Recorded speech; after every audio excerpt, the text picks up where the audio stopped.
आज हम डिस्कस करेंगे स्टीरियो आइसोमेरिज्म, त्रिविम समावेयता।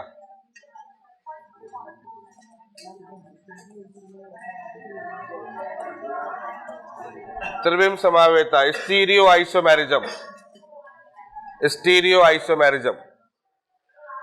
तो लिखिए त्रिविम समावेयता, स्टीरियो आइसोमेरिज्म क्या होता है। देखो, वह समावेयता जब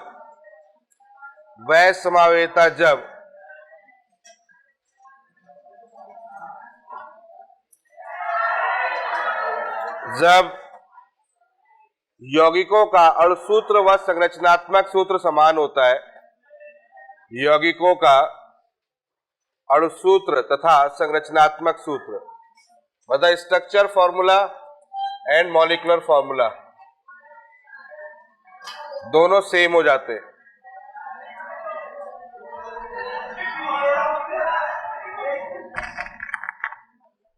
ठीक है, तो स्ट्रक्चर फॉर्मूला और मॉलिक्यूलर फॉर्मूला दोनों सेम हो जाते हैं, मतलब अणुसूत्र व संरचनात्मक सूत्र समान होता है, लेकिन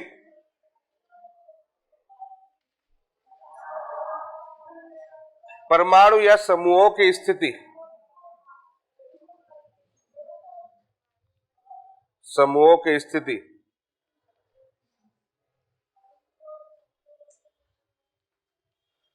ठीक है, परमाणुओं और समूहों की स्थिति। देखिए, परमाणुओं या समूहों की स्थिति 3D में 3D समझ रहे हो ना। अरे भाई, नहीं कराया, पता है मुझे, बस मेरा मन था, पर ये लिख स्थिति 3D में, स्थिति समूहों की स्थिति 3D में, 3D समझ रहे हो ना। त्रिविम में अलग होती है, 3D या त्रिविम में स्थिति अलग अलग होती है या अलग होती है, त्रिविम समावेयता कहलाता है। ठीक है, क्लियर हो गया। एक्चुअली में क्या होता है, मॉलिक्यूलर फॉर्मूला क्या होगा, यहाँ पर सेम होगा, स्ट्रक्चर फॉर्मूला सेम होगा, लेकिन जो भी ग्रुप यहाँ पर प्रेजेंट होंगे, ग्रुप होंगे या जो एटम होंगे, उनकी जो स्थिति होगी उसमें परिवर्तन होगा त्रिविम में। क्लियर है। चलो, ये कितने प्रकार के होते हैं इसकी बात करते हैं, तो नेक्स्ट आगे बात करते हैं त्रिविम समावेयता के प्रकार। और त्रिविम समावेयता के प्रकार में बात करते हैं तो यहां पर दो प्रकार की समावेयताओं को हमें देखना होता है। एक होती है ज्यामितीय समावेयता,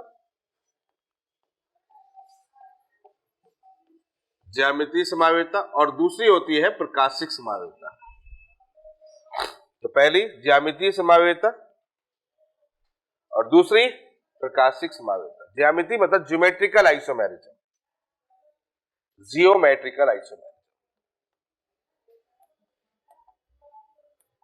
क्लियर है। तो बात करेंगे ज्यामितीय समावेयता में सबसे पहले बात करेंगे, और ज्यामितीय समावेयता को हम लोग सिस ट्रांस आइसोमेरिज्म भी कहते हैं। आप लोग जानते होंगे सिस और ट्रांस। ठीक है, तो सिस ट्रांस आइसोमेरिज्म, जहां सिस का मतलब होता है समान और ट्रांस का मतलब होता है असमान या विपरीत।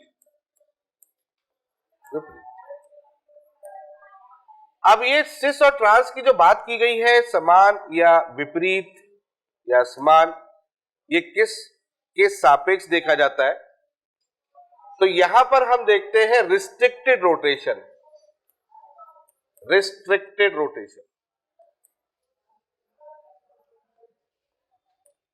मतलब प्रतिबंधित घूर्णन,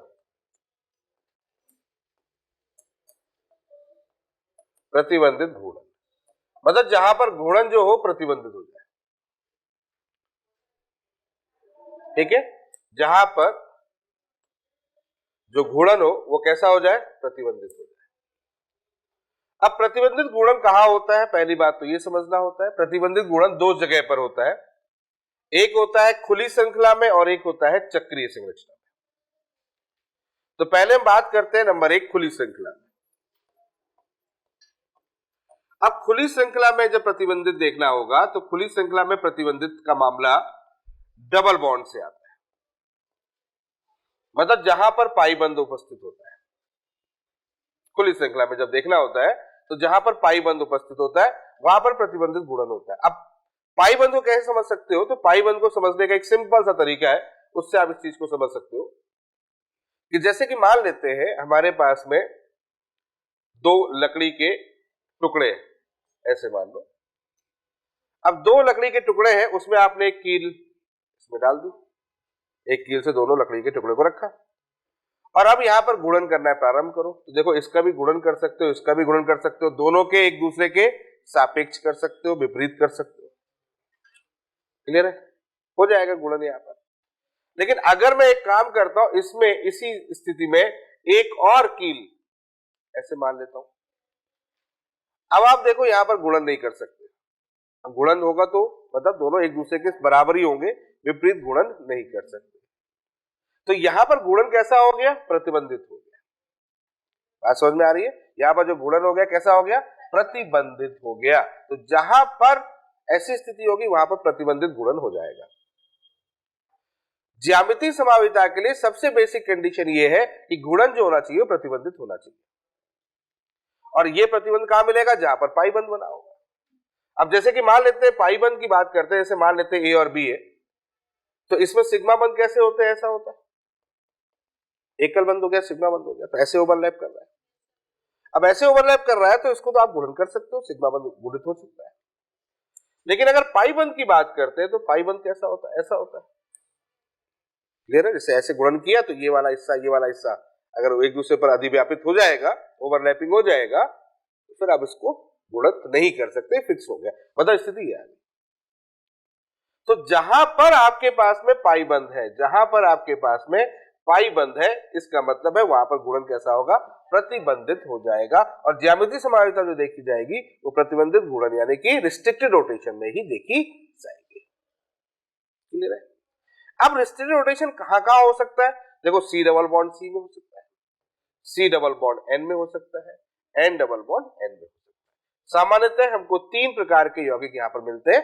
एक तो C double bond C double bond N, N double bond N, यानी जहां ये दिख जाए इसका मतलब है कि उस स्थिति में वहां पर गुणन कैसा होगा? प्रतिबंधित होगा। और गुणन अगर प्रतिबंधित हो गया, इसका मतलब क्या हुआ? गुणन अगर प्रतिबंधित हो गया तो फिर ज्यामितीय समाविता होगी।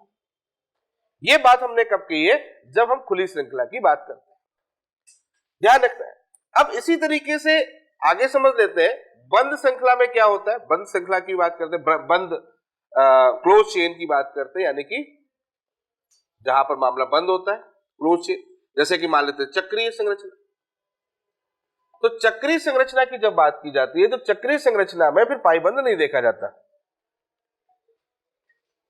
समझ में आ रहा है? चक्रीय संरचना में भी ज्यामितीय समाविता देखनी है तो जरूरी नहीं है कि वहां पर पाई बंध हो, वहां सिग्मा बंध में भी स्थिति को देखा जाता है। तो अभी मैं यहां पर बता दूंगा कि इसमें भी ये होता है, ज्यामितीय समाविता होती है। अब वो कैसे होती है, क्या होती है, किस तरीके की होती है, इसके बारे में हम थोड़ी देर बाद पढ़ेंगे। समझ में आ गया? क्लियर है? तो अभी इतना ध्यान रखना है, ओपन चेन और क्लोज चेन। क्लोज चेन में भी, क्लोज में भी यही होता है और ओपन में भी होता है, यानी कि ज्यामितीय समाविता जो है वो दोनों तरफ पाई जाती है, यानी क्लोज चेन में भी पाई जाती है और ओपन चेन में भी पाई जाती है। तो अभी हम बात करेंगे ओपन चेन की बात करेंगे, क्लोज चेन की बात थोड़ी देर बात करेंगे। ठीक है बच्चों, क्लियर हो गया? तो चलो शुरुआत करते हैं। सबसे पहले हम बात करते हैं हम ओपन चेन। तो चलो यहां से एक प्रश्न लेके चलते हैं या एग्जाम्पल कोई लेके चलते हैं। जैसे यहां पर हमने C डबल बॉन्ड C ले लिया, यहां पर मैंने एक समूह रख दिया A, यहां एक समूह रख दिया B, यहां एक समूह रख दिया A, यहां एक समूह रख दिया B, ऐसी मैंने स्थिति बनाई। ठीक है, C डबल बॉन्ड C ले लिया, उधर A, उधर B, उधर A, उधर B, संयोजकता दिख रही होगी आपको। यहां पर क्या होगा कि ये जो दोनों समूह है, यानी कि ये और ये जो दोनों समूह है, इस यानी कार्बन एटम पर लगे हुए जो दोनों समूह है वो एक ही तल पर है। इस बात को ध्यान रखना है। क्या बोला मैंने? एक ही तल पर है। एक बात ध्यान रखना है, ज्यामितीय समाविता के लिए जिन समूहों की बात आपकी चल रही है वो समूह जो होने चाहिए वो एक ही तल पर होने चाहिए, यानी ऑन अ प्लेन होने चाहिए, एक ही प्लेन पर होने चाहिए। अगर प्लेन पर नहीं है तो फिर हम उस शब्द का प्रयोग नहीं करेंगे। फिलहाल अभी जो एग्जाम्पल लेने वाले हैं वो सब एक ही तल पर मिलने वाले हैं। क्लियर है? तो हम ये देखते हैं कि भाई ये एग्जाम्पल है, इसमें ए और ए तल पर है, बी और बी एक तल पर है। अब हमने क्या किया, हम यहाँ खड़े हो गए, यहाँ खड़े हो गए, और यहाँ खड़े होकर हम देख रहे हैं इस ए के पीछे ए दिख रहा है, इस बी के पीछे बी दिख रहा है, यानी इस समूह के पीछे समान समूह, इस समूह के पीछे समान समूह। ऐसी स्थिति जहां पर मिल जाती है उसको हम लोग पढ़ते हैं सिस। यानी कि जब दो समान समूह समान दिशा में हो, क्या बोला मैंने, जब दो समान समूह समान दिशा में होते हैं तो उस समायोगिता को हम लोग क्या बोलते हैं, सिस बोलते हैं। आ रही बात समझ में? अब इसी का एक और रूप तैयार कर लेते हैं, इसका एक और रूप तैयार कर लेते हैं। मान लेते हैं ये स्थिति हो जाए C डबल बॉन्ड C हो जाए, यहां A हो जाए, यहां B हो जाए। अब हमने यहां B कर दिया, यहां A कर दिया, ऐसा आ जाए। क्लियर है? और जब हमने ऐसा देखा तो ऐसा देखने में हमको यहां पर फिर वही बात है, खड़े हमें इधर होना है, खड़े हमें इधर होना है, इधर से ही देखना है, ऑब्जर्व इधर से ही करना है। और इस स्थिति को अगर देखना स्टार्ट करते हैं तो हमें दिखता है कि हमारा जो A है, यानी ये जो A है और ये जो A है, ये एक दूसरे के विपरीत चला गया, एक दूसरे के विपरीत चला गया। विपरीत समझ रहे हो ना, एक इधर था तो एक इधर चला गया। तो यहां पर जो बात है उसको हम लोग क्या बोलते हैं, इसको बोलते हैं हम लोग ट्रांस। तो सिस और ट्रांस का मतलब समझ में आ गया कि सिस को कैसे देखना है और ट्रांस को कैसे देखना है, ये समझ में आ गया कि सिस कब देखा जाएगा और ट्रांस कब देखा जाएगा। सिस देखा जाएगा समान समूह समान दिशा में, और ट्रांस होगा समान समूह विपरीत दिशा में, ये ट्रांस होगा। इसको पढ़ने के लिए, समझने के लिए हम क्या करते हैं, इसको समझने के लिए हम ये करते हैं कि हम इसको यूं घुमा देते हैं। कैसे? ऐसे, यूं पकड़ा, यूं घुमा दिया, एक ही को पकड़ के घुमा दिया। क्लियर? समझने के लिए करते हैं, हकीकत में ऐसा नहीं होता, इस बात को ध्यान रखना। क्यों हकीकत में नहीं होता? यार एक तरफ से आप रोटेशन रिस्ट्रिक्टेड कर रहे हो, एक तरफ से ये कह रहे हो कि भैया मामला रिस्ट्रिक्टेड होना चाहिए, मतलब घूमना नहीं चाहिए, गुणन नहीं होना चाहिए, गुणन प्रतिबंधित हो रहा है, और फिर आप घुमा रहे हो। समझने के लिए करते हैं, बताते नहीं है कि हमने ऐसा समझा है, मान लिया कि ऐसा होता है। समझ में आया? अब पॉइंट उठता ही कहां से ये चीज दिमाग में आई होती है, या ये ऐसा स्थिति क्या होती है। तो ये देखो, ये अणुओं की स्थिति का रखने, अणुओं अपनी स्थिति को परिवर्तित करते रहते हैं। जैसे जैसे मान के चलो कि हमने एक बीकर लिया और इस बीकर में हमने 100 अणु ये डाल दिए, तो देखा ये गया कि 100 अणु हमने ये डाले तो उसमें कुछ अणु जो होते वो दूसरे रूप में, मतलब कुछ अणु इस रूप में प्राप्त हुए और कुछ अणु इस रूप में प्राप्त हुए। समझ में आ गया? तो जब इन दोनों के बारे में स्टडी की गई तो देखा गया कि यार ये दो अलग अलग रूप प्राप्त हो रहे हैं। देखो अणुसूत्र समान है, देखो दोनों का अणुसूत्र भी समान है, संरचना सूत्र भी समान है। संरचना सूत्र का मतलब क्या हो रहा? संरचना सूत्र का मतलब जो जहां पर लगा था वहीं पर लगा हुआ है। याद करो, इससे पहले हमने संरचनात्मक समायोगिता देखे तो वहां पर हम क्या कर रहे थे, बदलाव कर रहे थे, इसको उठा के उधर पटक रहे थे, उसको उठा के उधर पटक रहे थे। यहाँ कहीं पटकना वटकना नहीं है, जैसा है वैसे ही रखना है। तो यहां पर देखो, C के साथ A लगा है, B लगा है, इस C के साथ A लगा है, यहाँ B लगा है, यहाँ भी A लगा, वही लगा, B लगा, यहाँ भी B लगा, यहाँ भी A लगा है। यानी कि संरचनात्मक सूत्र में कोई परिवर्तन नहीं हुआ है। अंतर क्या हुआ है? स्थिति बदल गई है, परिस्थितियां बदल गई है। स्थिति बदलने को ही तो हमने कहा, और किसमें स्थिति बदली है? त्रिविम में बदली है, यानी कि 3D में बदल गई है। तो जब स्थिति बदल गई है तो वहां पर समायोगिता कौन सी कहलाएगी? इस समायोगिता को हम लोग क्या बोलेंगे? ज्यामितीय समायोगिता कहते हैं। यानी दोनों एक दूसरे के कौन से समावयवी है? ज्यामितीय समावयवी है। बात समझ में आ रही है? क्लियर हो गया कि नहीं हो गया? अब बिंदु उठता है कि ज्यामितीय समायोगिता कहां कहां पर हो सकती है, ज्यामितीय समायोगिता कहां कहां पर हो सकती है, ये हमारे लिए इंपॉर्टेंट पॉइंट है। तो ज्यामितीय समायोगिता होने के लिए सबसे पहली स्थिति है कि हमारे पास में C डबल बॉन्ड C होना चाहिए, नंबर एक स्थिति है। और दूसरी बात है कि यहां पर जो समूह हो रहे हैं, यहां जो समूह हो रहे हैं, यहां पर एक समूह ले लो, यहां दो समूह ले लो, यहां एक ले लो, यहां दो ले लो, तो यहां पर जो समूह होने चाहिए वो कैसे होने चाहिए? अलग अलग होने चाहिए।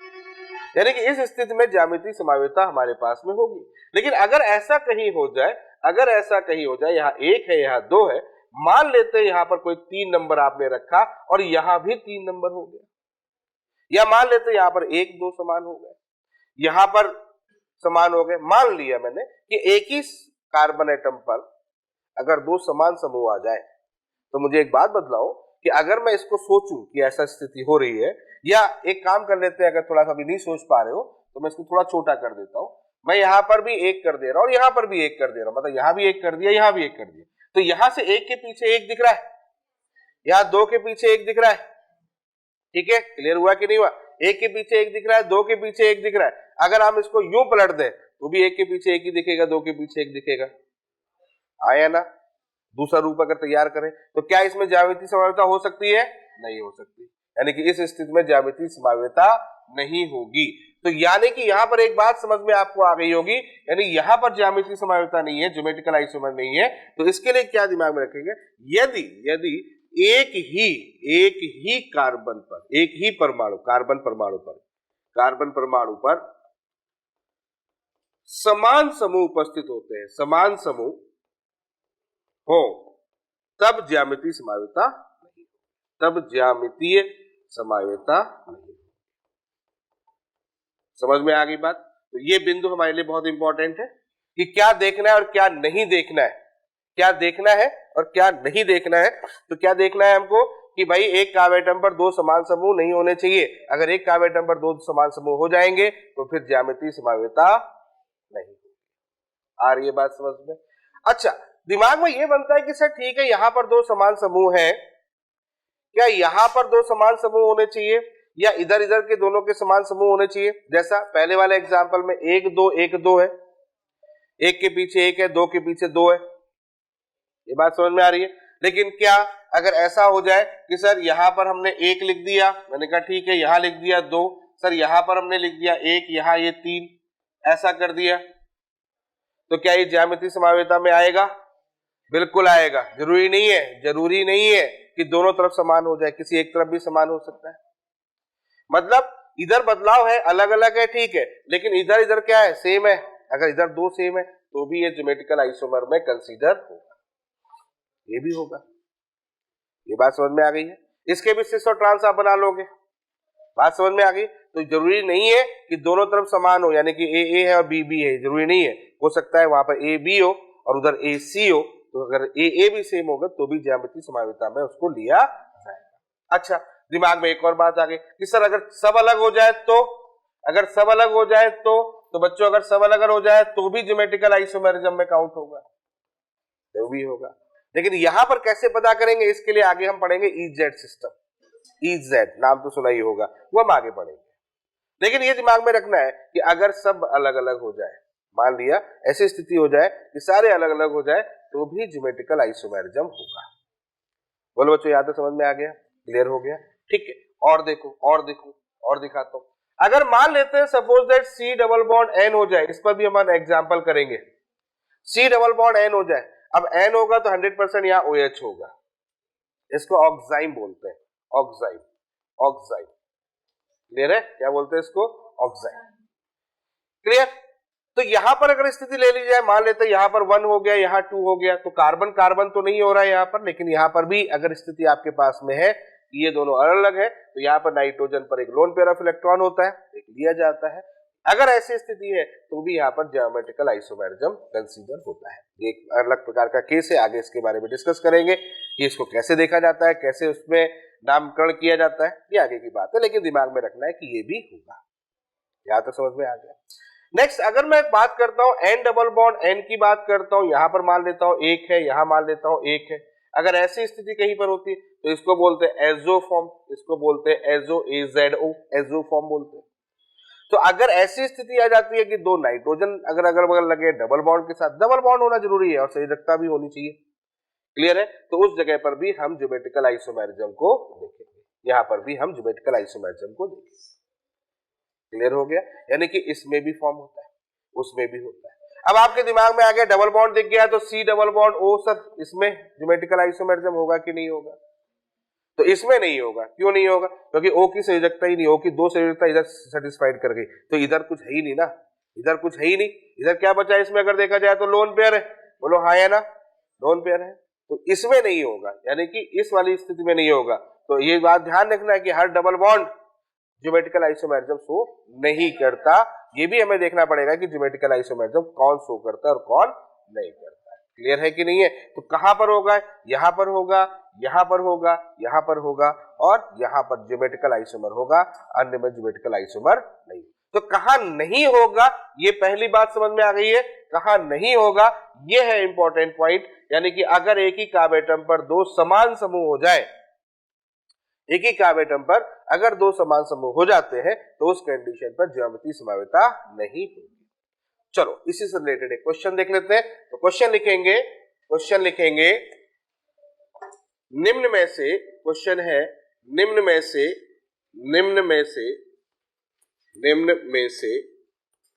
कौन से यौगिक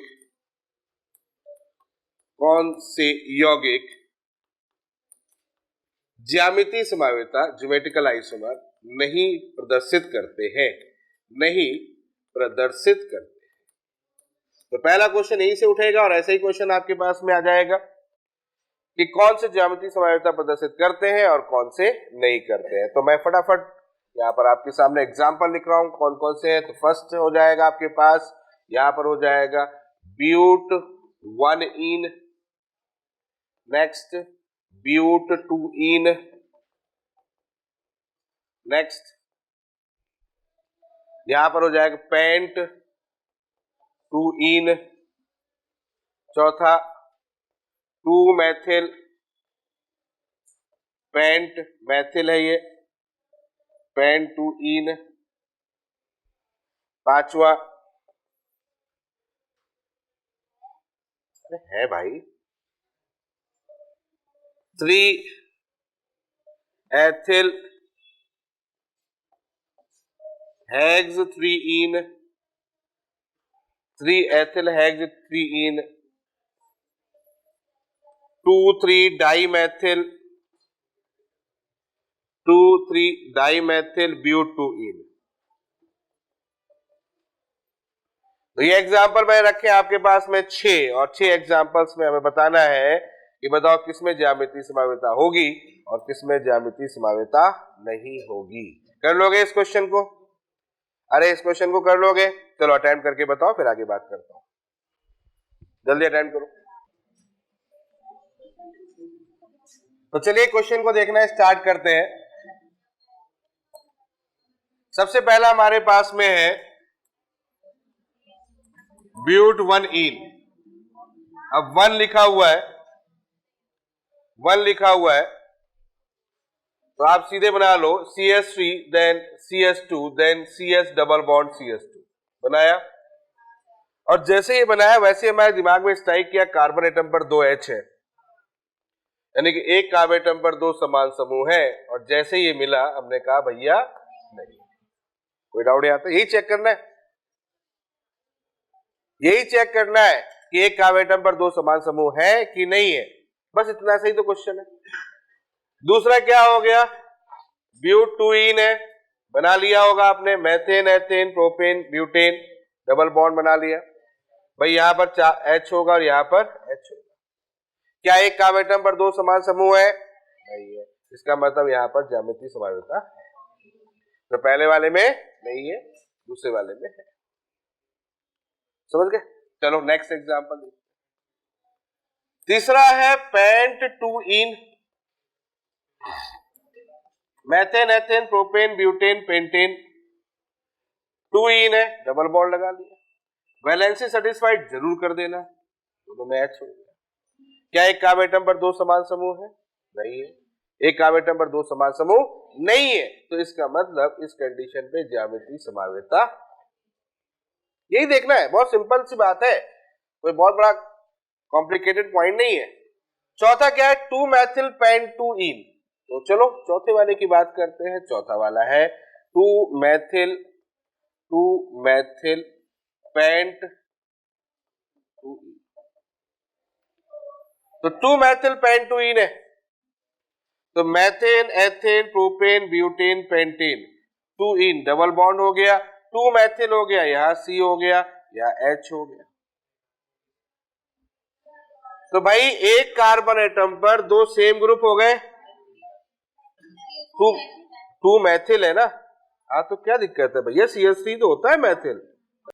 एक कार्बन एटम पर 2 CH3 ग्रुप है, तो क्या ज्योमेट्रिकल आइसोमेरिज्म होगा? नहीं होगा। अब समझ में आ रही बात? नेक्स्ट एग्जांपल देख लो। नेक्स्ट 3-इथाइल हेक्स 3इन, 3-इथाइल हेक्स 3इन। ठीक है, तो चलते रहिए साथ में। 3 इथाइल, नाम लिख दे रहा हूं मैं, चेक करो आप लोग, 3 इथाइल हेक्स 3 तो hex methane, ethane, propane, butane, pentane, hexane, 1 2 3 4 5 6, यहां 3 कर दिए, 3 इथाइल। क्या होगा यहां पर? नहीं होगा। बना लोगे, कोई डाउट नहीं है। तो यहां पर भी इथाइल हो गया, ये भी इथाइल हो गया भैया, तो यहां पर ज्योमेट्रिकल आइसोमर समझ में आ गया। चलो और चेक करते हैं, 2,3 डाइमिथाइल ब्यूटूइन, 2,3 डाइमिथाइल, देखो बेटा 2,3 डाइमिथाइल है, डाइमिथाइल है, ब्यूटूइन है, ब्यूटूइन है, 2,3 डाइमिथाइल ब्यूटूइन है। बना लोगे आप, तो यहां मेथेन, एथेन, प्रोपेन, ब्यूटेन, ये देखो, ये देखो, ये डबल बॉन्ड देखो, बोलो आया समझ में? तो क्या यहां पर ज्योमेट्रिकल आइसोमर है? बहुत बढ़िया, यहां पर भी ज्योमेट्रिकल आइसोमर। तो कर लोगे क्वेश्चन, कोई डाउट यहां तक? आपको सीधे सीधे क्वेश्चन दिया जाएगा और आपसे सीधे सीधे क्वेश्चन में पूछा जाएगा कि बताओ निम्न में से किसमें ज्यामितीय संभाव्यता है, किसमें नहीं है। आपको क्या देखना है? संरचना देखनी है। संरचना देखने के बाद में ये देखना है कि क्या एक कार्ब एटम पर 2 समान समूह हैं। अगर एक कार्ब एटम पर 2 समान समूह होंगे तो उस कंडीशन में ज्यामितीय संभाव्यता नहीं होगी, कैसा भी क्वेश्चन आ जाए। क्लियर हो गया? ठीक है, तो पहला पड़ाव हमने पूरा कर लिया कि भाई ज्यामितीय संभाव्यता कैसे कहां होगी, ये हमने पता कर लिया। क्लियर है? चलो आगे बात करते हैं अगले पॉइंट पर। अब ज्यामितीय संभाव्यता होगी तो एक सिस होगा और एक क्या होगा? ट्रांस होगा। ये तो कंफर्म हो गया बच्चों, एक सिस होगा और एक क्या होगा? ट्रांस। यहां तक तो कोई डाउट नहीं है। अगर मैं कहता हूं कहीं पर लिखा है, जैसे कि मैंने एग्जाम्पल लिख दिया, मैंने यहां पर लिख दिया, मैंने यहां लिख दिया सिस, यहां पर आगे लिखा हुआ है सिस, और यहां पर मैंने लिख दिया सपोज दैट, यहां पर लिख दिया 2 मिथाइल, यहां पर एक मिनट सॉरी, यहां पर मैंने सिस लिखा और यहां पर लिख दिया मैंने सिस पेंट 2 इन लिख दिया। चलो पेंट 2 इन, ठीक है। तो अब मुझे बताओ संरचना बना लोगे आप लोग? सिस पेंट 2 इन, ये बोला मैंने, बोलो बना लोगे संरचना? कैसे बनाएंगे? मेथेन, एथेन, प्रोपेन, ब्यूटेन, यहां डबल बॉन्ड लगा लिया, ठीक है। 2 की बात कर रहे हैं तो यहां CH3 लगा लिया, यहां H लगा लिया, सिस करना है तो H यहां लगा लिया। अब यहां पर क्या हो जाएगा? CH2 1 2 3, यहां पर 4 हो जाएगा, कम तो नहीं हो रहा, 1 2, भाई क्या हो गया, सॉरी कितना है, हाँ 1 2 3 4 और ये 5। क्लियर हो गया? तो यहां पर 5 हो गया, तो ये बन जाएगा। इसको क्या बोलेंगे? सिस पेंट 2 इन। और अगर मैं कहता हूं ट्रांस पेंट 2 इन बनाना है तो क्या करोगे? इसको पलट दोगे। कैसे पहचाना ये सिस है? यहां H लगा और यहां H लगा। बोलो बच्चों समझ में आ गया? कोई डाउट यहां तक? कोई परेशानी? तो समझ में आ रहा है कि सिस को कैसे देखा जाता है, कहां पर देखा जाता है? C डबल बॉन्ड C में इस तरीके से देखा जाता है। ठीक है, कर लोगे आप, इसमें कोई डाउट नहीं है। ओके, आगे बात करते हैं। अब मैंने कहा था कुछ और जगह भी पाया जाता है, तो जैसे कि बात कर लेते हैं हम लोग सबसे पहले N डबल बॉन्ड N में। तो चलो इसकी कहानी भी समझ लेते हैं। N डबल बॉन्ड N, अब N डबल बॉन्ड N में कैसे देखा जाता है उसको देखते हैं। यहां पर देखिए, इसी को मैं यहां पर कुछ ऐसे बना दे रहा हूं, ऐसे समझ लो। यहां पर R ले लिया, यहां N ले लिया, समझ लो, चलते रहो हमारे साथ में, नोट करते रहो, इतना टाइम नहीं है, साथ में चलते रहो। यहां पर R हो गया, यहां N हो गया। अब नाइट्रोजन की वैलेंसी कितनी होती है? 3, तो यहां डबल बॉन्ड लगा लिया, यहां N लगा लिया, यहां R लगा लिया, यहां पर अपन ने ये लोन पेयर लगा लिया। देखो एक चीज समझो, R सेम साइड में है, 2 लोन पेयर सेम साइड में है, 2 लोन पेयर सेम साइड में है, तो कौन सा डेरिवेटिव हो जाएगा? हो जाएगा कि नहीं होगा? कौन सा फॉर्म हो जाएगा? क्लियर है? सिस, इसको बोलेंगे सिस। अच्छा, कहीं कहीं पर सिस भी बोलते हैं, कहीं कहीं पर सिन भी बोलते हैं, SYN। तो घबराने की जरूरत नहीं है, सिन ही सिस है, सिस ही सिन है। समझ में आया कि नहीं? यानी कि इसका मतलब सिन बोला जाए तो कोई घबराने वाली बात नहीं है, बोला जा सकता है। और अगर ऐसा है तो इसका एक और फॉर्म कौन सा होगा? एक और फॉर्म कौन सा होगा? N होगा। यहां कौन सा होगा? R। यहां कौन सा होगा? R। यहां कौन सा होगा? Lone pair. यहां कौन सा हो गया? उल्टा कर दो, हो गया, उल्टा हो गया। तो इसका मतलब अब यहां पर क्या पढ़ेंगे अपन? इसको ट्रांस, यानी कि ये कौन सा हो जाएगा आपका ट्रांस, और यानी कि इसको हम लोग बोलते हैं एंटी। तो सिस और सिन एक ही चीज है, एंटी और ट्रांस जो है वो। अरे समझ में आ गया? पक्का? जल्दी नोट करो। क्लियर हो गया? समझ में आ गया? यहां तक कोई डाउट किसी को? चलो अब बात करते हैं अगले पॉइंट पर, next number third, next point, बात नहीं, नेक्स्ट डिस्कस करते हैं हम लोग, बात करते हैं ऑक्साइम में, ऑक्साइम। ठीक है, अब ऑक्साइम की बात करते हैं तो ऑक्साइम में क्या प्रेजेंट होता है? ऑक्साइम में प्रेजेंट होता है C डबल बॉन्ड N और यहां पर होता है OH, ये कंडीशन होती है, इसको ऑक्साइम कहते हैं। क्लियर है? ये दो टाइप के होते हैं, एक होता है एल्डोक्साइम, पहचानिए, एल्डोक्साइम यानी कि एल्डिहाइड से बनता है, और एक होता है कीटोक्साइम, कीटोक्साइम ये कीटोन से बनता है। क्लियर है? थोड़ा सा ज्ञान की बातें इसके लिए कर लेते हैं, फिर आगे की बात करेंगे। एल्डोक्साइम कैसे बनता है? एल्डोक्साइम बनता है एल्डिहाइड से। ठीक है, किससे बनता है? एल्डिहाइड। कैसे बनता है एल्डिहाइड से वो देख लो, यहां C डबल बॉन्ड H ले लेते हैं, यहां पर हम ले लेते हैं H2N, यहां पर H2NOH, इसको बोलते हैं हाइड्रोक्सिल अमीन। इसको क्या बोलते हैं? इसको बोलते हैं हाइड्रोक्सिल अमीन। पीछे भाई इधर ध्यान दे, इसको बोलते हैं हाइड्रोक्सिल अमीन। अब ये एल्डिहाइड है, यहां से ये निकल जाएगा, वाटर निकाल दो आप, और यहां से जैसे ही आपने वाटर निकाला, वाटर निकालने के बाद क्या बन जाएगा? RCH डबल बॉन्ड NOH, इसको बोलते हैं एल्डोक्साइड। इसको क्या बोलते हैं? एल्डोक्साइड। नाम समझ में आ गया? एल्डोक्साइड का मतलब यानी एल्डिहाइड से बना है, इसलिए एल्डोक्साइड बोला जाएगा। कोई डाउट यहां तक? अब कीटोन की बात करें तो अब समझ में आ गया कीटोक्साइड का मतलब क्या होता है? कीटोक्साइड का मतलब कीटोन से बना है, तो यहां पर R डबल बॉन्ड O, ये कीटोन हो गया।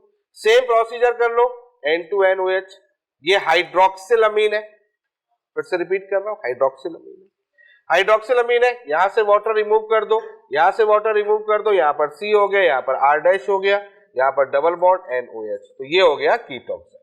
तो कीटोन से बना होता है, इसको कीटोक्साइड बोलते हैं, और एल्डिहाइड से बना हुआ है उसको हम लोग एल्डोक्साइड बोलते हैं। अब एल्डोक्साइड हो जाए या फिर कीटोक्साइड हो जाए, इसमें भी दो फॉर्म क्रिएट हो सकती है, सिन और एंटी, या सिस और ट्रांस। अब पॉइंट ये होता है कि इसको कैसे देखा जाता है, तो इसको ऐसे देखो, एक एग्जांपल देता हूं, सबसे बेसिक सा एग्जांपल, यहां CH3 ले लिया, या H ले लिया, या N ले लिया, या OH ले लिया, यहां पर शकल देख लो, C के ऊपर इधर CH3 इधर H लगा है, उधर लोन पेयर उधर OH लगा है। इसको कुछ ऐसे पढ़ते हैं कि अगर आपके पास में OH है, OH के सामने अगर स्मॉलर छोटा ग्रुप आ जाए, देखो जरा इन दोनों में कौन सा छोटा है बेटा? H छोटा है ना। अगर इन दोनों में देखा जाए जो छोटा होगा उसके सामने देखो क्या आ रहा है, उसके सामने देखो क्या आ रहा है, क्लियर हो रहा है? क्या आ रहा है उसके सामने? H। समझ में आ रही? अगर ऐसा हो जाता है तो इसी को हम लोग सिस पढ़ते हैं, इसी को हम लोग क्या पढ़ते हैं? सिस। ऐसे पहचानते हैं। समझ में आ रहा है? OH के सामने छोटा, OH के सामने छोटा समूह आ जाए तो उसी को हम लोग क्या बोलेंगे? सिस, या इसको क्या पढ़ेंगे? सिस। आ रही है बात समझ में? पक्का? नींद तो नहीं आ रही? और यहां पर अगर हम बात करें, यहां H डबल बॉन्ड N, फिर इसको कहां कर दो? ऊपर कर दो, इसको लोन कर दो, उल्टा हो गया, तो इसको हम लोग क्या पढ़ेंगे? ट्रांस पढ़ेंगे, इसको हम लोग क्या पढ़ेंगे? ट्रांस पढ़ेंगे, और इसी को हम लोग क्या पढ़ेंगे? एंटी पढ़ेंगे। अब समझ में आ गया सभी की? कर लोगे? कहीं भी कोई क्वेश्चन दिया जाएगा, पूछा जाएगा, बताओ इसमें ज्योमेट्रिकल आइसोमर है कि नहीं है, पूछा जाए, कर लोगे? कब नहीं होगा इसमें? सोच के देखो कब नहीं होगा। अगर मैं कहता हूं कि बताओ इसमें कब ऐसी स्थिति होगी जब ज्योमेट्रिकल आइसोमर नहीं होगा, तो भाई साहब आप कहोगे कि ऐसी स्थिति हो जाए, कैसी स्थिति हो जाए? C हो जाए, यहाँ C हो जाए, यहाँ CH3 हो जाए, यहाँ डबल बॉन्ड N हो जाए, यहाँ OH हो जाए, यहाँ लोन पेयर हो जाए, मतलब ये दो समान समूह हो जाए। हालांकि कीटोक्साइड है, हालांकि ये भी कीटोक्साइड है, लेकिन ये जो कीटोक्साइम है ये ज्योमेट्रिकल आइसोमेरिज्म शो नहीं करेगा, क्योंकि एक ही कार्ब एटम पर दो समान समूह आ गए। समझ में आया कि नहीं? तो कीटोक्साइम जरूर होगा लेकिन ज्योमेट्रिकल आइसोमर नहीं होगा। तो पहला जो क्वेश्चन बनने वाला है वो यही बनना है कि बताओ भैया इसमें ज्योमेट्रिकल आइसोमेरिज्म है कि नहीं है। तो इस तरीके से यहां पर देखा जाएगा। ठीक है, आगे बात करते हैं। अब बात करते हैं चक्रीय यौगिकों में। तो चलो नेक्स्ट डिस्कस करते हैं चक्रीय यौगिकों में। चक्रीय यौगिकों में अब यहां पर डिस्कस करते हैं। देखो चक्रीय यौगिकों में ज्योमेट्रिकल आइसोमेरिज्म को देखना है तो यहां पर क्या स्थितियों को स्थितियां होंगी और कैसे स्थितियों को समझा जाएगा। तो आप ऐसे समझो, ये हमारे पास एक सबसे छोटा चक्रीय है, दिख रहा है आपको, साइक्लिक दिख रहा है। अब इस साइक्लिक में हमने यहां लगा दिया H, यहां लगा दिया OH, यहां लगा दिया H, यहां लगा दिया OH। ठीक है, मैंने क्या बोला, चक्रीय के लिए जरूरी नहीं है कि डबल बॉन्ड हो, ये जरूरी नहीं। बिना डबल बॉन्ड के भी उस जगह पर ज्योमेट्रिकल आइसोमेरिज्म को देखा जा सकता है। अब तुम कहोगे सर ये तो सिंगल बॉन्ड है, और सर सिंगल बॉन्ड होगा तो रोटेशन हो जाएगा सर, और रोटेशन हो जाएगा तो फिर स्ट्रिक्ट रोटेशन वाली कंडीशन खत्म हो जाएगी। भाई सिंगल बॉन्ड है लेकिन साइक्लिक है, सिंगल बॉन्ड है लेकिन साइक्लिक है, और साइक्लिक अगर होता है तो उस कंडीशन पर रिस्ट्रिक्टेड रोटेशन होता है। तो बात चल रही है चक्रीय यौगिकों की, तो कैसे हम इसको देखेंगे उसको समझ लेते हैं। देखो मान लेते हैं मेरा हाथ जो है कोई एक चक्रीय संरचना है, मान लेते हैं, सुधर जाओ, मान लेते हैं, लड़कियां तो आजकल बड़ा शैतान हो रही है, देखो मैं लड़कों को भी पीछे छोड़ रही है। इतनी एनर्जी लाते कहां से हो तुम लोग भाई? ये 4 पराठे का कमाल है। चलो इधर देखो, समझो बात को, मुद्दे की बात समझो। चक्रीय संरचना आई है, अब चक्रीय संरचना में HOH ऐसे लगा हुआ है, ठीक है, यहां भी HOH लगा हुआ है, ठीक है, ऐसे मान ले ये कॉपी है, इस कॉपी में 2 पेन दे दो मुझे,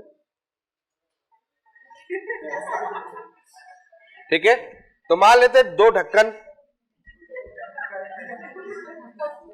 इसको हिंदी में कूपा भी बोलते हैं, कूपा, ढक्कन को कूपा भी बोला जाता है। तुम लोग क्या बोलते हो? ढक्कन बोलते हो। तो देखो इधर देखो, इधर देखो, इधर देखो,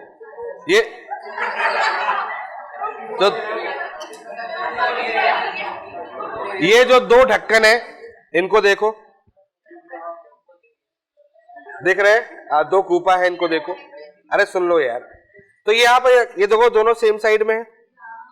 अब हमें इसको यूं पलटना है, तो ये नहीं पलटेगा क्योंकि ये चिपका हुआ है, सीमेंट का मजबूत जोड़ है, अंबुजा सीमेंट। पहले इस्तेमाल करें फिर विश्वास करें। अच्छा ये नहीं है, अच्छा घड़ी साबुन का है, अच्छा ठीक है, चलो फिलहाल सब पता है इसको। बेटा ज्योमेट्रिकल आइसोमेरिज्म की डेफिनेशन बता दे फिर। चलो इधर देखो, तो ये है, इसको आप नहीं पलट सकते, ये चिपक गया इसमें, 3D में ये, क्लियर है। अब इसको घुमाने के लिए क्या करना पड़ेगा, या तो यहां से तोड़ना पड़ेगा, तोड़ोगे तो ये इधर आ जाएगा, तो ये ऐसे चला जाएगा, तो संरचना ही बदल गई, तो नहीं कर सकते। यानी कि इसका मतलब है कि आप पूरी ताकत लगा देंगे, इसको नहीं घुमा सकते, यानी इसका मतलब है रोटेशन जो है वो कैसा है, रेस्ट्रिक्टेड है। अब बात समझ में आ गई। तो ढक्कन समझ में आ रहा है, तो ढक्कन को देख रहा है, समझ में आ रहा है कि एक ढक्कन ये भी होता है जिसका दिमाग नहीं होता, उसको भी ढक्कन कहते हैं, और ये ढक्कन है, तो ये ढक्कन बराबर वो ढक्कन। हाँ समझ में आ गया, क्लियर है। रोटेशन समझ में आ गया, रेस्ट्रिक्ट रोटेशन समझ में आ गया, इसका मतलब है मूवमेंट नहीं होगा, तो रोटेशन कैसा होगा, रिस्ट्रिक्टेड होगा। सबको समझ में आ गया। तो मुझे इसका सिस और ट्रांस बनाना है, यहाँ H हो गया, यहाँ OH हो गया, यहाँ OH हो गया, यहाँ H हो गया, बन जाएगा भाई। तो दोनों H सेम साइड में होंगे तो इसको क्या बोलेंगे, सिस, इसको क्या बोलेंगे, ट्रांस। अरे क्लियर हुआ, कोई डाउट किसी को? तो सिस और ट्रांस समझ में आ गया है कि सिस कब होगा, ट्रांस। तो यानी कि इसको आप रोटेट नहीं कर सकते। तो जरूरी नहीं है कि यहाँ सिग्मा बॉन्ड, यहाँ पर पाई बॉन्ड हो, जरूरी नहीं है। यहाँ सिग्मा बॉन्ड में भी ये काम किया जा सकता है। तो और भी एग्जांपल दे सकते हो, मान लेते, चलो ये एग्जांपल ले लेते हैं अपन। यहाँ H ले लिया, यहाँ OH ले लिया, बच्चों साथ में चलते रहो। यहाँ H, यहाँ OH, कौन सा फॉर्म हो जाएगा, सिस हो जाएगा। और इसका अगर हमें ट्रांस बनाना होगा तो आप समझ गए होंगे, यहाँ पर H हो गया, यहाँ क्या हो गया, OH हो गया। इसका उल्टा कर दो, यहाँ OH कर दो, यहाँ H कर दो। समझ में आ गया? तो ये कौन सा फॉर्म हो जाएगा, ट्रांस फॉर्म। कोई डाउट यहाँ तक? और एग्जाम्पल ले सकते हो, कोई भी एग्जाम्पल दिख जाए तुमको, कोई भी एग्जाम्पल दिख जाए। जैसे मान लेते यहाँ पर H ले लो, या Cl ले लो, या H ले लो, या Br ले लो। ये ले लिया मैंने, क्लियर है, समझ में आ गया। H ध्यान रखना, साइक्लिक बेटा ऐसा है, साइक्लिक ऐसा रहेगा, और ये संरचना ऐसी रहेगी, ध्यान रखना। ऐसा नहीं है, इसके अंदर नहीं है। समझ में आ रहा है कि नहीं आ रहा है? साइक्लिक ऐसे है, और ये इसके लंबवत है, परपेंडिकुलर है। मतलब ये संयोजकता और चक्रीय संयोजकता एक दूसरे के परपेंडिकुलर है। मतलब चक्रीय पड़ी है तो ये खड़ी है, या ये खड़ी है तो ये पड़ी है ना, एक खड़ी बराबर परपेंडिकुलर टू पड़ी। हाँ ठीक है, समझ में आ गया। तो ये कौन सा फॉर्म हो गया, सिस। क्लियर है? हाँ, ये खड़ी और वो पड़ी। हाँ ठीक है, तो यहाँ कितना हो गया, HCl, और यहाँ कितना हो गया, BrH। क्लियर? तो यहाँ पर ये समझ में आ गया, तो ये ट्रांस है। कोई डाउट यहाँ तक? कोई परेशानी नहीं है? तो कहीं पर भी एग्जाम्पल मिल जाए, किसी टाइप का एग्जाम्पल मिल जाए, हम आपसे पूछे कि बताओ ज्योमेट्रिकल आइसोमेरिज्म है कि नहीं है, तो आप यहाँ पर इस चीज को समझ सकते हैं। चलो कुछ और एग्जाम्पल करते हैं बढ़िया वाले। अगर मैं कहता हूं कि सर मैं डबल बॉन्ड बना ही लेता हूं, मेरा मन हो रहा है डबल बॉन्ड बनाने का, मैंने कहा भाई बना ले। अगर डबल बॉन्ड बना भी लिया तो भी ज्योमेट्रिकल आइसोमेरिज्म नहीं होगा। अगर डबल बॉन्ड बना भी लिया तो ज्योमेट्रिकल आइसोमेरिज्म नहीं होगा। अगर डबल बॉन्ड बना भी लिया तो ज्योमेट्रिकल आइसोमेरिज्म नहीं होगा। अगर डबल बॉन्ड बना भी लिया तो ज्योमेट्रिकल आइसोमेरिज्म नहीं होगा। अगर डबल बॉन्ड बना भी लिया, अगर डबल बॉन्ड बना भी लिया तो भी ज्योमेट्रिकल आइसोमेरिज्म नहीं होगा, नहीं होगा। यहां भी नहीं होगा, यहां बना लो, ज्योमेट्रिकल आइसोमेरिज्म नहीं होगा। अगर डबल बॉन्ड बना भी लिया तो ज्योमेट्रिकल आइसोमेरिज्म होगा। आया समझ में? यस। 3, 4, 5, 6, 7 तक ज्यामितीय समवेतता डबल बॉन्ड में नहीं होती। 3 में नहीं होती, 4 में नहीं होती, 5 में नहीं होती, 6 में नहीं होती है, 7 में नहीं होती है, 8वें में होती है, और 8 के बाद हो जाती है। समझ में आ रही बात? तो अगर कहीं पर क्वेश्चन ऐसा आ जाए कि भाई ज्योमेट्रिकल आइसोमेरिज्म चक्रीय में देखना है, तो आपको ध्यान रखना है 8 और 8 से ज्यादा अगर साइक्लिक स्ट्रक्चर है तो फिर ज्योमेट्रिकल आइसोमेरिज्म होगी। क्योंकि ये जो होता है स्पेस काफी होता है, बड़ी रिंग होती है, ठीक है, इसके बीच में स्ट्रेन जो होता है, स्ट्रेन जानते हो, खिंचाव कम होता है। यहां पर खिंचाव क्या है, बहुत ज्यादा है। तो यहां पर ये खिंचाव कम होता है, इसलिए इसका स्थायित्व तो हो जाता है। इसलिए दो प्रकार की संरचनाओं को प्रदर्शित करता है। एक प्रकार की संरचना ऐसे प्रदर्शित करता है, ये देखो आपका सिस है, और दूसरा अगर बनाओगे इसको उल्टा कर दो, नीचे कर दोगे, तो क्या बन जाएगा, वहां पर ट्रांसफॉर्म बन जाएगा। बोलो समझ में आ रहा है कि नहीं आ रहा है? तो यहां नहीं कि यहां पर सिस और ट्रांसफॉर्म जो हो सकता है वो बन सकता है, 8 से ही ज्यादा होगा तभी बन सकता है, 8 या 8 से ज्यादा होगा तभी बन सकता है, अन्यथा नहीं बनेगा। इस बात को ध्यान रखना है। तो ये क्वेश्चन दिमाग में बैठ जाएगा आपका। क्लियर हो गया भाई? तो यहां पर ज्योमेट्रिकल आइसोमेरिज्म 8 है बेटा, देख ले घूम फिर के 1 2 3 4 5 6 7। कोई डाउट यहां तक? बात समझ में आ गई है? क्लियर हो गया? कोई परेशानी यहां पर? चलो ठीक है, आगे बात करते हैं। तो ये भी एक छोटा सा पॉइंट था, बहुत बढ़िया पॉइंट था, समझना था। अब आते हैं कुछ और एग्जाम्पल पर, और एग्जाम्पल दे रहा हूं, सुनिएगा, बहुत अच्छे अच्छे एग्जाम्पल है यहाँ पर। मान लेते हैं आपके पास में ये डबल बॉन्ड है, यहाँ पर CH2 है। मैंने कहा ये एग्जाम्पल मैंने आपके सामने रखा, मैंने आपसे पूछा बताओ बच्चों क्या ज्योमेट्रिकल आइसोमेरिज्म होगा, क्या ज्योमेट्रिकल आइसोमेरिज्म होगा? आप देखो एक कार्ब एटम पर 2 H ग्रुप दिख रहे हैं, समान ग्रुप है, बोलो हाँ या ना, ज्योमेट्रिकल आइसोमेरिज्म होगा? नहीं होगा। बहुत बढ़िया बात है, बहुत बढ़िया। चलो एक और काम कर लेते हैं, यहाँ पर चक्री ले लेते हैं, यहाँ डबल बॉन्ड, यहाँ CH3 कर लेता हूँ, यहाँ H कर लेता हूँ। बताओ ज्योमेट्रिकल आइसोमेरिज्म होगा? बोलो ज्योमेट्रिकल आइसोमेरिज्म होगा? बोलो ज्योमेट्रिकल आइसोमेरिज्म होगा? नहीं होगा। क्यों नहीं होगा? इधर दो आसमान है इसलिए। अरे नहीं, 10 आसमान है, बढ़िया बात है, लेकिन यहाँ की कहानी देखो, यहाँ की कहानी देखो।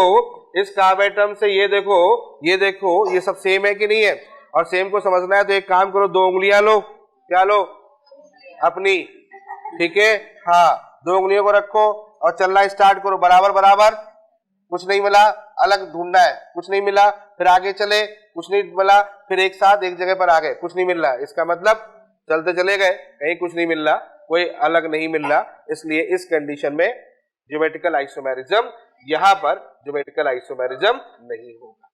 चलो तीसरी कहानी ले लेते हैं, तीसरा एग्जांपल ले लेते हैं। अब ये ले लिया, डबल बॉन्ड ले लिया, यहाँ CH3 कर लिया, यहाँ H कर लिया और यहाँ पर CH3 कर लिया। अब समझ गए होगे बच्चों? बताओ ज्योमेट्रिकल आइसोमेरिज्म होगा कि नहीं होगा? बिल्कुल हो जाएगा, बिल्कुल होगा, बेशक होगा। कैसे होगा? ये आप देख रहे हो, यहाँ से डबल बॉन्ड लेके जा रहे हैं, इधर जा रहे हैं, इधर जा रहे हैं, तो इस कंडीशन पे ज्योमेट्रिकल आइसोमर आ रही बात समझ में? और भी एग्जांपल ले सकते हैं। चलो ठीक है, बहुत बढ़िया सी बात बता दी मैंने। एक और बढ़िया सी बात देख लो। मान लेते हैं सपोज दैट ये कंडीशन हो गया, यहाँ डबल बॉन्ड हो गया, यहाँ C हो गया, यहाँ H लगा लिया, यहाँ OH लगा लो। बताओ ज्योमेट्रिकल आइसोमेरिज्म है कि नहीं है? बताओ ज्योमेट्रिकल आइसोमेरिज्म है कि नहीं है? ज्योमेट्रिकल आइसोमेरिज्म है कि नहीं है? नहीं है, पक्का नहीं है। क्यों नहीं है? डबल बॉन्ड तो दिख गया ना, डबल बॉन्ड तो दिख गया। अरे तो मैंने इससे थोड़ी कहा है कि इससे ज्योमेट्रिकल आइसोमेरिज्म देखो, ये थोड़ी मैंने कहा। इसके अराउंड देखना है ना, डबल बॉन्ड के अराउंड, इसके अराउंड देखना है भाई। साइक्लिक के अंदर थोड़ी ढूंढने के लिए मैंने कह रहा हूं कि ज्योमेट्रिकल आइसोमेरिज्म है कि नहीं है। ये थोड़ी मैंने बोला कि ज्योमेट्रिकल आइसोमेरिज्म यहाँ चेक करना है।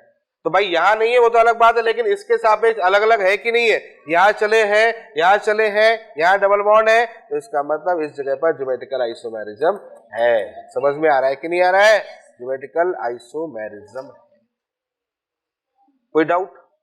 चलो एक एग्जांपल और ले रहा हूं, एक एग्जांपल और ले रहा हूं। अब मैंने ये एग्जांपल ले लिया, यहाँ ले लिया डबल बॉन्ड C, यहाँ CH3 कर लिया, यहाँ H कर लिया, यहाँ HOH कर लिया, यहाँ HOH कर लिया, यहाँ HOH कर लिया। अब बताओ, मैं आपसे पूछ रहा हूँ कि बताओ ज्योमेट्रिकल आइसोमेरिज्म है कि नहीं है? बताओ बताओ ज्योमेट्रिकल आइसोमेरिज्म है कि नहीं है? बोलो बोलो ज्योमेट्रिकल आइसोमेरिज्म है कि नहीं है? अरे है यार, है भाई, है। किधर से देखा? कहां से? कहां से है, कहां से नहीं है? किधर है, किधर नहीं है? ये बता दो मुझे। कहां से देखा तुमने है और कहां से देख रहे हो कि नहीं है? एक जगह पर नहीं है और एक जगह पर है। कैसे भाई? इस डबल बॉन्ड के अराउंड चलो, यहाँ चले, यहाँ चले, सेम है, नहीं मिल रहा। यहाँ चले, यहाँ चले, दोनों सेम है। H ऊपर है, OH नीचे है, यहाँ भी H ऊपर है, OH नीचे है। उसके ऊपर नीचे होने से कोई फर्क ही नहीं पड़ रहा, क्योंकि कार्बन एटम पर दोस्त हम तो क्या चेक कर रहे हैं? कार्बन एटम पर सही रखता है, चेक कर रहे हैं। बेटा यहाँ से चले, यहाँ पर पहुंचे, कुछ नहीं हुआ, यहाँ से यहाँ पहुंचे, HOH है, यहाँ पर भी HOH है, सही रखता है, समान है। तो इसका मतलब इसके सापेक्ष ज्यामितीय समावेता नहीं है। लेकिन इन दोनों में अगर देखा जाए, तो अभी एग्जाम्पल मैंने बताया था, इन दोनों में देखा जाए तो दोनों एक दूसरे के साथ में है, तो यहां पर ज्योमेट्रिकल आइसोमेरिज्म है। अब समझ में आया कि नहीं? क्लियर हुआ कि नहीं हुआ? तो ज्योमेट्रिकल आइसोमेरिज्म कैसे चेक करना, ये समझ में आ रहा है कि नहीं आ रहा है? क्लियर हो रहा है? तो कब ज्योमेट्रिकल आइसोमेरिज्म है और कब नहीं है, ये चीज चल। एक बार किसी पूरे यौगिक के अंदर अगर एक बार भी ज्योमेट्रिकल आइसोमर हो जाता है, ज्यामितीय समावेता हो जाती है, तो भी उसको कंसीडर किया जाएगा। भले ही 4 जगह नहीं हो रहा है, एक जगह हो रहा है, तो यौगिक को हम कहेंगे कि ज्योमेट्रिकल आइसोमेरिज्म होगा। कोई डाउट यहां तक? कोई परेशानी नहीं है? चलो आगे बात करते हैं। ठीक है, ये बात समझ में आ गई है। चलो कुछ और एग्जाम्पल देखते हैं। अब जैसे कि मान लेते हैं आपके पास में ये एग्जाम्पल है। बेटा ये एग्जाम्पल कहलाता है एलीन का एग्जाम्पल, इसको हम लोग एलीन बोलते हैं। ठीक है, यानी कि डबल बॉन्ड एक से ज्यादा लाइन से लगे हो। तो यहां पर C डबल बॉन्ड C है। क्लियर है? और इस स्थिति में यहां पर अपन ने A बना लिया, यहां अपन ने B बना लिया, यहां A बना लिया, यहां B बना लिया। सुनिएगा मेरी बात, ऐसे एग्जाम्पल भी बन जाते हैं। अब ये एग्जाम्पल लिया और हमने आपसे पूछा कि ज्योमेट्रिकल आइसोमेरिज्म है कि नहीं है, तो पहली नजर में आपको दिख जाएगा कि सर डबल बॉन्ड दिख गया, सही दिखता है, दिख गई। ए के पीछे ए है, बी के पीछे बी है, इस कंडीशन में ज्योमेट्रिकल आइसोमेरिज्म यहां पर है। लेकिन जवाब जो देने जा रहा हूं मैं ये कि ज्योमेट्रिकल आइसोमेरिज्म नहीं है। जानते हो क्यों नहीं? नहीं होने का कारण क्या है? नहीं होने का कारण है इनका लंबवत होना। मतलब ये संयोजकता और वो संयोजकता एक दूसरे के लंबवत होती है। क्या कहा मैंने? ये और ये। अभी तक क्या चल रहा था, सुनिएगा मेरी बात को, बहुत गौर समझिएगा। पीछे वालों हो सोमत, सोमत इधर देख। जैसे कि ये दो संरचनाएं हैं, अब तुम लोगों को थोड़ी देखने को कहा था उसको कौन है। ये दो संरचनाएं हैं कार्बन की, ऐसी। तो दो संरचनाएं ये कैसी है? ऐसी। तो दो पेंसिल एक तरफ, दो पेन एक तरफ। अरे प्लेन पर है, एक ही प्लेन पर है भाई।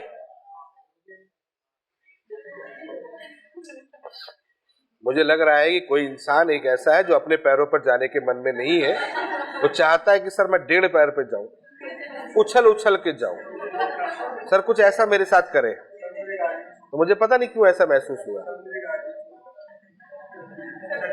हाँ, वो एक बैलगाड़ी आती है, उस पर छुड़वाएंगे। समझ में आ रहा है? ये प्लेन पर है, मतलब पेन पेन एक तरफ है, ये एक तरफ है। आप इधर खड़े होके या ऐसे प्लेन पर, क्लियर है? लेकिन अगर मैं यूं कर दूं तो क्या होगा? ये लंबवत हो गए ना एक दूसरे के, और अगर लंबवत हो गए तो एक ही तल पर तो है नहीं, और एक ही तल पर है नहीं तो ज्यामितीय समायोजिता तो हो ही नहीं सकती। क्या कहा मैंने? ज्यामितीय समायोजिता नहीं हो सकती। ज्यामितीय समायोजिता कब हो सकती है? जब दोनों एक ही प्लेन पर हो, ऐसे हो या फिर ऐसे हो। क्लियर हुआ कि नहीं हुआ? ये वाली स्थिति ज्यामितीय समायोजिता की नहीं हो सकती है। अब पॉइंट ये होता है कि ये स्थिति कब आती है, यही तो हमें देखना है। ये स्थिति यहां आ जाती है अगर आपके पास में इवन, क्या इवन मतलब सम द्विबंध हो, लाइन से लगे, ये नहीं कि बीच में कोई गायब हो जाए, नहीं भैया, लाइन से होने चाहिए। अगर ऐसी स्थिति है तो इस स्थिति में ये वाला हिस्सा और ये वाला हिस्सा एक दूसरे के लंबवत होता है। दोनों हिस्से एक दूसरे के परपेंडिकुलर होते हैं। समझ में आ गया? और अगर परपेंडिकुलर फॉर्म हो गया तो इस कंडीशन में अगर परपेंडिकुलर फॉर्म होगा तो यहां पर ज्योमेट्रिकल आइसोमेरिज्म नहीं होता। तो ये समझ में आया कि नहीं है? तो इस बात को ध्यान रखोगे कि दोनों एक दूसरे के लंबवत होते हैं, परपेंडिकुलर होते हैं, जिसके कारण से ऐसी स्थिति होती है। परपेंडिकुलर होते हैं कब होते हैं? जब ये इवन होते हैं। कब होते हैं? सम होते हैं। अब जैसे कि मान लेते हैं, अगला एग्जांपल ले लेते हैं, ये वाली स्थिति ले लेते हैं। यहां ए हो गया, यहां बी हो गया, यहां ए हो गया, यहां बी हो गया। ये बात समझ में आ गई? क्लियर हो गया? अब इसको अगर देखो, C डबल बॉन्ड C, यानी कि ये कैसा हो गया? ऑड हो गया। ये कैसा हो गया? ऑड हो गया। अब जब ऑड होगा तो ये एक ही तल पर होंगे। किस पर होंगे? एक ही तल पर होंगे, एक ही तल पर। समझ में आया कि नहीं है? यानी कि अब यहां पर ये जो और ये जो होंगे वो एक ही तल पर होंगे, एक ही प्लेन पर होंगे। बच्चों समझ में आ रहा है? और एक ही प्लेन पर अगर होंगे तो इसका मतलब है कि उस कंडीशन पे यहां पर ज्योमेट्रिकल आइसोमेरिज्म होगी। बोलो, कोई डाउट यहां तक? ये बात समझ में आ रही है? कोई परेशानी यहां पर? तो कब होगा और कब नहीं होगा, एक ही प्लेन पर कब होंगे और एक ही प्लेन पर कब नहीं होंगे। यानी कि यहां वाली कंडीशन अगर ऑड होगी तो फिर ये एक प्लेन पर है तो ज्योमेट्रिकल आइसोमेरिज्म चेक करेंगे। यहां 2 है, यहां 3 है, तो सम है तो परपेंडिकुलर होगा, और विषम है तो लंबवत, यानी एक दूसरे के प्लेन पर होंगे, एक दूसरे के साथ। समझ में आ रहा है? कोई डाउट यहां तक? इसीलिए 1, 3, 5, 7 कहीं पर दिख जाए तो उस कंडीशन में ज्योमेट्रिकल आइसोमेरिज्म चेक की जाएगी। लेकिन 2, 4, 6 अगर हमारे पास में है तो उस जगह पर ज्योमेट्रिकल आइसोमेरिज्म नहीं देखी जाएगी। बोलो बच्चों, यहां तक समझ में आ गया? कोई डाउट यहां तक? क्या है? कोई दिक्कत है? पूछ मुझसे। 3 नहीं दिख रहे तुझे? ऑड की हिंदी नहीं आती? क्या पूछना चाहते? क्लियर हो गया? ये बात समझ में आ गई है? तो ये बड़ा अच्छा एग्जाम्पल है, इस एग्जाम्पल को देखते। चलो अब हम बात करते हैं अगले बिंदु पर। अब लिखेंगे, चलो आगे चलो, ज्यामितीय समावयवी की संख्या ज्ञात करना। तो नेक्स्ट डालो हेडिंग, ज्यामितीय समावयवी की संख्या ज्ञात करना। Calculate number of geometrical isomer. Calculate number of geometrical isomer, ज्यामितीय समावयवी की संख्या ज्ञात करना। तो अच्छा सा क्वेश्चन बनता है यहां पर कि ज्यामितीय समावयवी की संख्या कैसे निकालते हैं।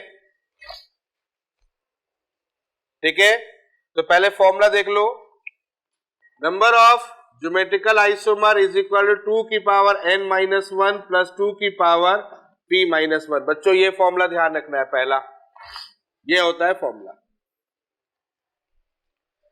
अगर आपको कोई क्वेश्चन दिया जाए और आपसे पूछा जाए कि नंबर ऑफ ज्योमेट्रिकल आइसोमर कैसे निकालना है, तो नंबर ऑफ ज्योमेट्रिकल आइसोमर निकालने का तरीका होगा 2 की पावर n माइनस 1 प्लस 2 की पावर p माइनस 1।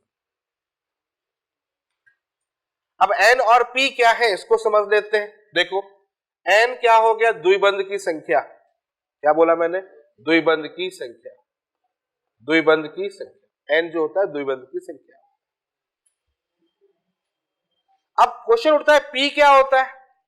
p के दो मान हो सकते हैं। p निर्भर करता है n के ऊपर। जो p है वो निर्भर करता है n के ऊपर। जैसे अगर n जो है वो सम है, सम, तो p बराबर कितना होगा, n/2 रखना है।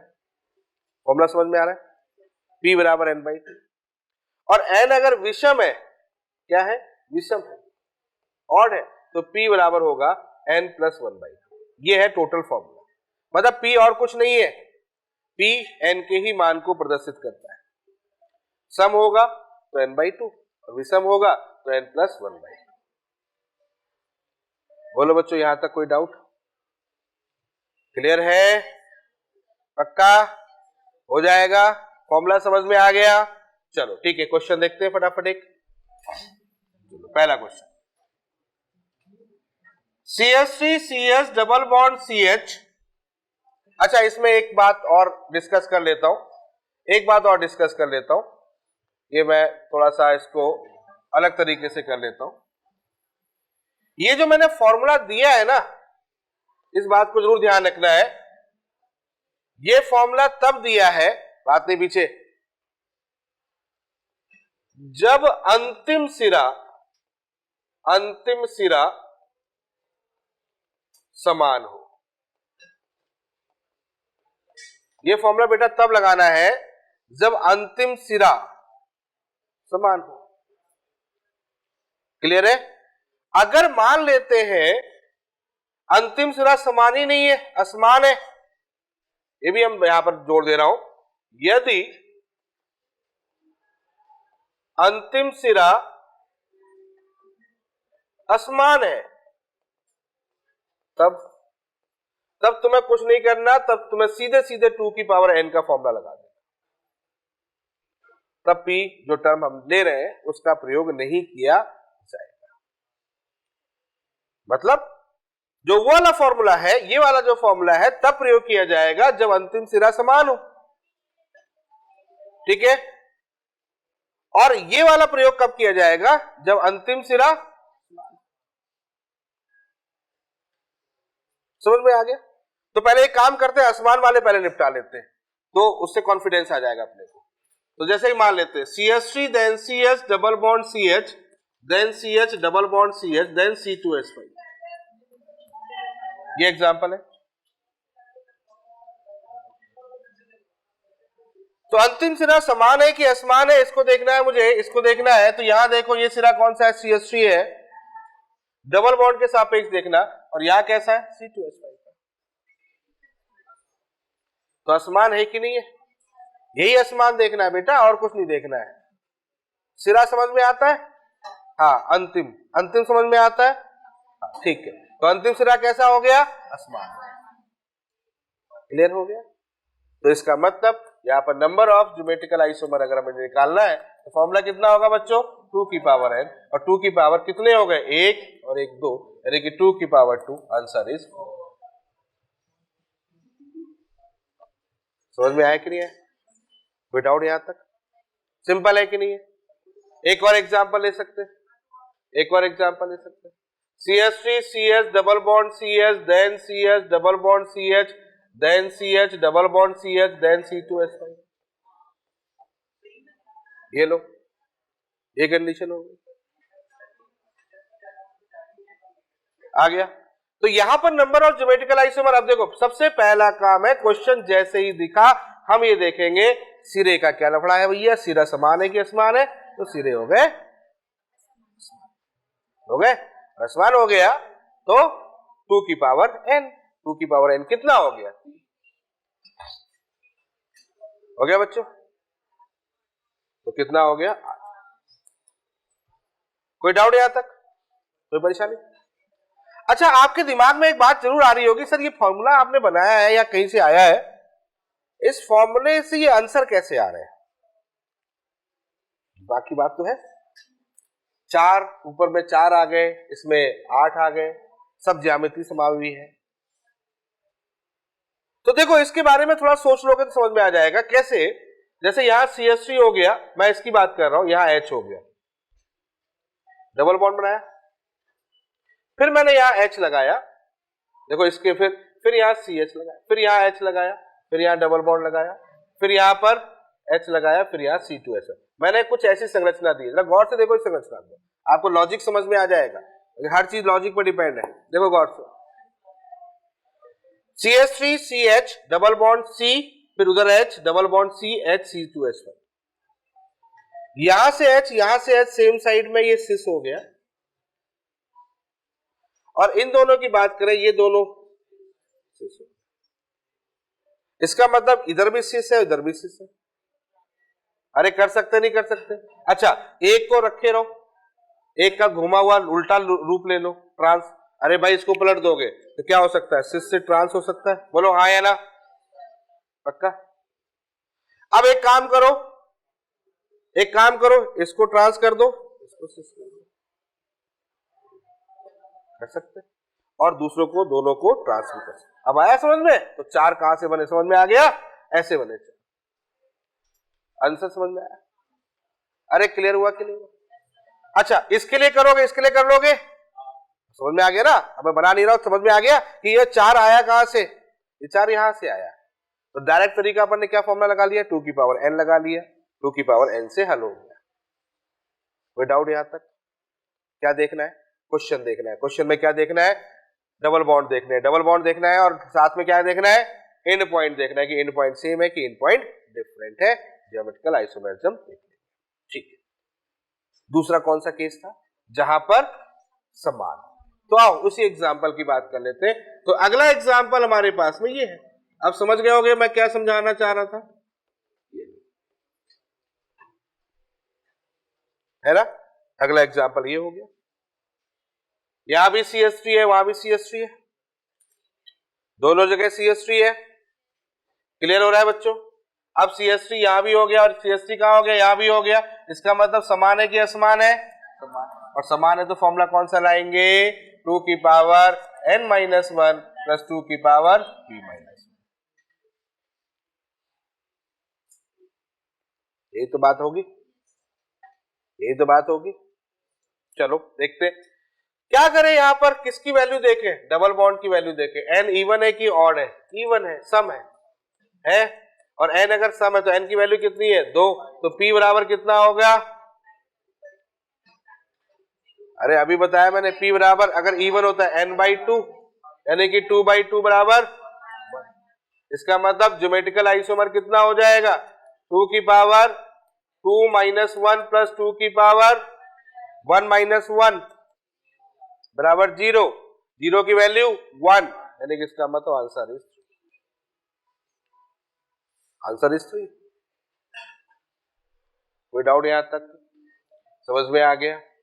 अगर n इवन होता है, n इक्वल टू 2 है, तो p इक्वल टू n/2, यानी कि डायरेक्ट फॉर्मूला लगा लो, ज्योमेट्रिकल आइसोमर हो जाएगा और वैल्यू 3 आ जाएगी।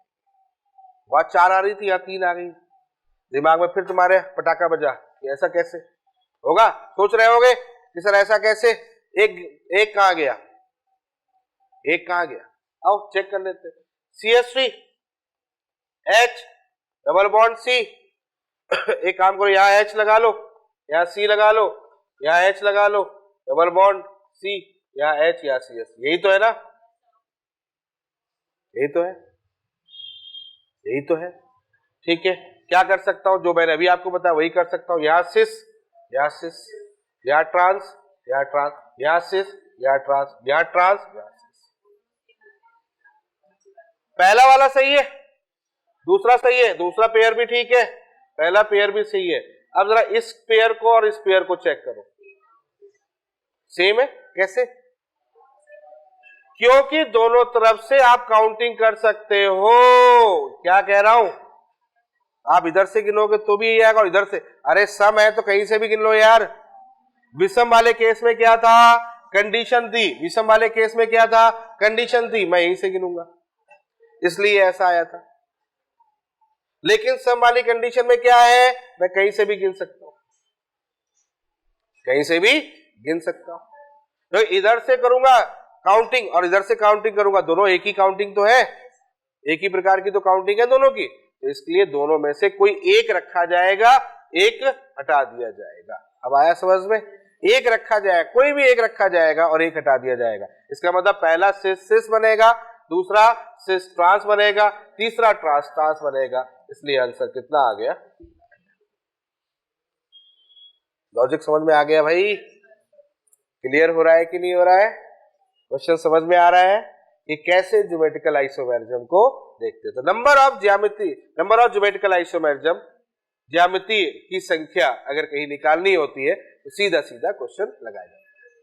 तो चलो एक क्वेश्चन कर लेते हैं, इस पर एक क्वेश्चन देते हैं। मैं देखता हूं कि आप लोगों ने कितने इसको समझ लिया है। तो एक बढ़िया सा क्वेश्चन देते हैं, नंबर ऑफ ज्योमेट्रिकल आइसोमर। चलो देख के जल्दी से बताओ नंबर ऑफ ज्योमेट्रिकल आइसोमर कितने हैं? जल्दी से बताओ नंबर ऑफ ज्योमेट्रिकल आइसोमर कितने होंगे? इवन है कि ऑड है? एंड पॉइंट सेम है कि डिफरेंट है? डिफरेंट है, एंड पॉइंट डिफरेंट है, हैं? पक्का? पक्का ना?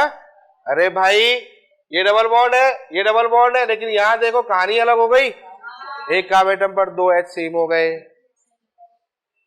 तो क्या इसको काउंट करेंगे?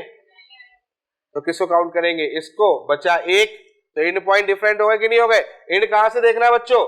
यहां से ये एक एंड देखना है भाई, जो ज्यामिति समानता डबल बॉन्ड दिखा रहा है उसके सापेक्ष एंड पॉइंट देखने। तो इसका एंड पॉइंट इधर हो गया, इसका एंड पॉइंट इधर हो गया, दोनों एंड पॉइंट अलग अलग है, तो यहां पर हो जाएगा number of geometrical isomer is equal to 2 की पावर 1 इज इक्वल टू 2। अब आया समझ में? क्लियर हुआ कि नहीं हुआ? कोई डाउट यहां तक? कोई परेशानी?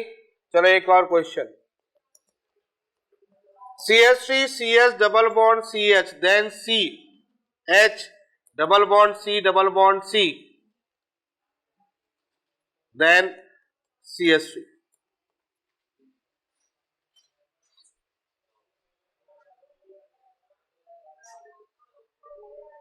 बताओ, पक्का? 2 कि ज्यादा? कैसे चेक किया? ये करेगा सॉल्व? ये करेगा? नहीं करेगा। ये ज्योमेट्रिकल आइसोमेरिज्म देगा? तो ये तो नहीं कहोगे सर 2 डबल बॉन्ड, ये 1 डबल बॉन्ड, वो 3। अरे भाई देख लेना, शक्ल देख लेना कौन सा है वो। आ गया समझ में? तो ये करेगा ज्योमेट्रिकल आइसोमेरिज्म? नहीं करेगा। इसका मतलब इसका होना ना होना बेकार है। ये देख लो कितने बनाएगा। अब आ गया समझ में? पक्का? चलो एक और example, CH3 then CH double bond CH then CH double bond C double bond C double bond C। अब बताओ, अब बताओ। अब करेगा, बिल्कुल करेगा। कितने ज्योमेट्रिकल आइसोमर बनाएगा? कितने बनाएगा देखना पड़ेगा। तो देखो है कितने बनाएगा, जल्दी बताओ, सोच के बताओ, जल्दी बताओ। ये कितने बनाएगा? 2। अरे ये 2 बनाएगा, कंफर्म है। और ये कितने बनाएगा बच्चों? ये भी तो 2 ही बनाएगा। अरे ये तो 1 3 5 7 सब एक जैसे होते हैं। 1 भी 2 बनाएगा, 3 भी 2 बनाएगा, 5 भी 2 बनाएगा, 7 भी 2 बनाएगा। अरे दोनों प्लेन पाइप है, थोड़ी टुकड़े टुकड़े भाई ये डबल बॉन्ड अलग बना रहा है, वो डबल बॉन्ड अलग बना रहा है, ऐसा नहीं है, एक ही जैसा ही है। 1 लगा दो, 3 लगा दो, 5 लगा दो, 7 लगा दो, सबका मान एक ही जैसा आएगा। अब समझ में आया कि नहीं आया? तो ये कितने बनाएगा? 2, तो 2 ये बनाएगा और 2 ये बनाएगा, तो टोटल कितने बनाएगा? 4, ये 4 बनेगा। बोलो बच्चों, समझ में आ गया? कुछ दिमाग में बैठा? पक्का पढ़ोगे घर जाकर, तो इसको ढंग से पढ़ के आना। इसके आगे की जो बाकी बातें हैं वो करेंगे नेक्स्ट।